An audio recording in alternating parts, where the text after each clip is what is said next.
Hello friends, welcome to my channel. जय जगन्नाथ सांग मैंने आसतु आज आम किचेन गार्डन बुलवा। किचेन गार्डन रू कौन सब मु तोड़ली आ कौन किचेन गार्डन रो किछि टिप्स देबी। किचेन गार्डन टिप्स आपन जदि एमती टिके फॉलो करिवे ताहले एमती किचेन गार्डन टे करिवे ना फूल विभिन्न प्रकार साग आ बाड़ी ऑर्गेनिक परिबा सब आमे पाई परिबा। जदि आग्रह थिबो ताहले अल्प गच्छरू भी बगीचा स्टार्ट करें। अल्प फूल गछ लगे, अल्प साग क्यारी गोटे दुटा करेंगे, अल्प भेंडी बैगण कलरा जहाँ भी लगे अल्प अल्प लगे आप किचेन गार्डन टी आरंभ करें।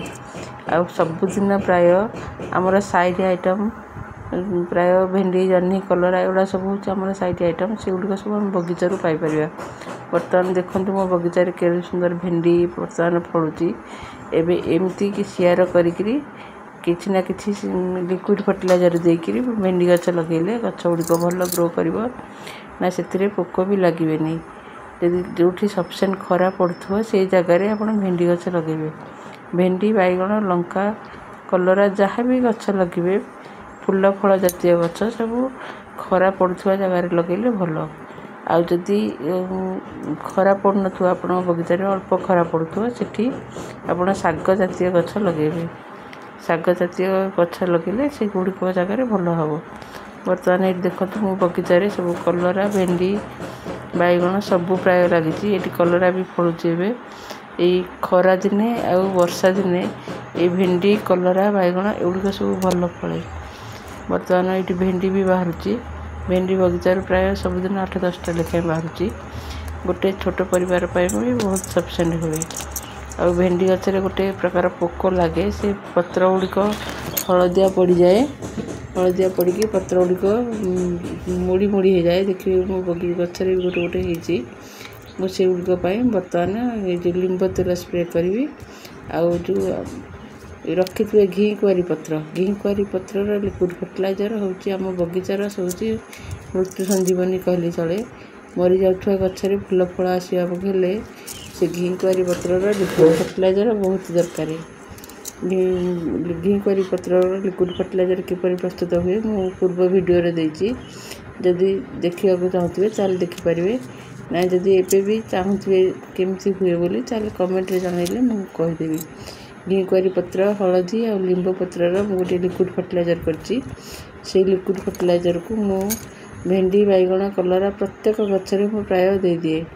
मु प्रत्येक थर पानी देला बेले किछि ना किछि सार दिए, लिक्विड फर्टिलाइजर दिए आउ इनदी पेस्टिसाइड दिए। जो करथी हलदी घी कुआरी पत्र जो करथी फर्टिलाइजर से गुड़िक दिए। एमती देकी मु गछ को लगाए। जमार मु बगीचा टंकाकर भी बाहर सार किणे नहीं।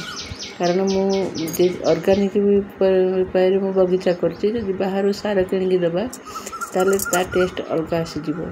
ये लंकार ये गोटे 2टा लंका हेले भी तार बास्ना अलग थाए। आगुरी आम पिलादिने जो साग पनीपरिया खाऊले बर्तमान प्रायतः से समय आसीगला। प्रायतः कि छात उपर भी बगीचा टी करमती ऑर्गेनिक विभिन्न प्रकार परिया पाइपर। आ गोटे जिनस मुझे चाहे जे समस्ते भावती जे यूट्यूब करके लोक पैसा कमाइवाई यूट्यूब करती किंतु मु यूट्यूब रो बगीचा केमती सार प्रस्तुत करी केमती गछ लगेबी केमती ये करी प्रायतः मु यूट्यूब रू सब फॉलो करी मु शिखिकी बगीचा करुँची। आगुरी बगीचा करूली किंतु अधिक रू अधिक मुझे एबे बगीचार भल गछपत्र फूल फल पाँच अधिक रू अधिक से सबूर कारण हूँ यूट्यूब मु विभिन्न प्रकार भल भल गार्डियन बगीचार टिप्स जो मान दिखती से वीडियो गुड़िक मु फॉलो करके मुझे बगीचा टी करे। प्रायतः आमर अरविंद सारे बोली जने आम कृषि संपदार तांको वीडियो गुड़िक भी मुझे देखे। यदि आपण मैंने एमती बगीचा टी करिया चाहूबे ताले यूट्यूब रे भी विभिन्न प्रकार भल भल वीडियो आसुची केमती आम गछ लगेबा केमती गछर केयर नेबा से गुड़िक सब देखिले भी आपण बगीचा टी करें। प्रायतः ये किसी लंका मु तली पकई लंका तली गुड़िक मु अधा लगे सारी अधा अच्छी मोर ମୁଁ ଲଗେଇଦେବି ଏଇ ଭିତରେ।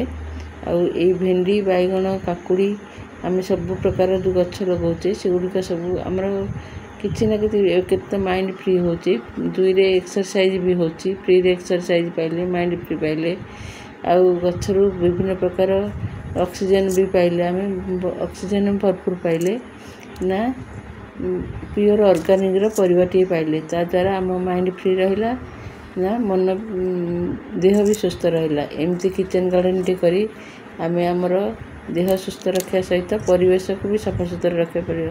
ମୁଁ ସବୁବେଳେ ବଗିଚାଟି କରିଛି ଆମର ଘର ଚାରିପଟ ସଫା ରହିବା ପାଇଁ। ଘର ଚାରିପଟ ସଫା ରହିଲେ ହିଁ ଆମ ମନଟା ଖୁସି ରହିବ। ଆମେ କିଛି ନା କିଛି ବାଡ଼ିରୁ ତ ସବୁଦିନ ପାଉଛେ, ତା ସହିତ ମନ ବି ଖୁସି ରହୁଛି।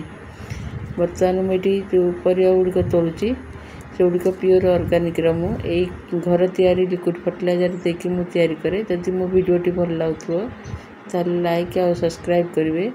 ଦେଖନ୍ତୁ ମୁଁ ଆଜି ବଗିଚାରୁ କ'ଣ ସବୁ ତୋଳିଲି, ଭେଣ୍ଡି ବାଇଗଣ ଶାଗ ଫୁଲ ଏଗୁଡ଼ିକ ତ ନୀତି ଲଙ୍କା ଏଗୁଡ଼ିକ ସବୁ ଏବେ ମୋ ବଗିଚାରୁ ବାହାରୁଛି।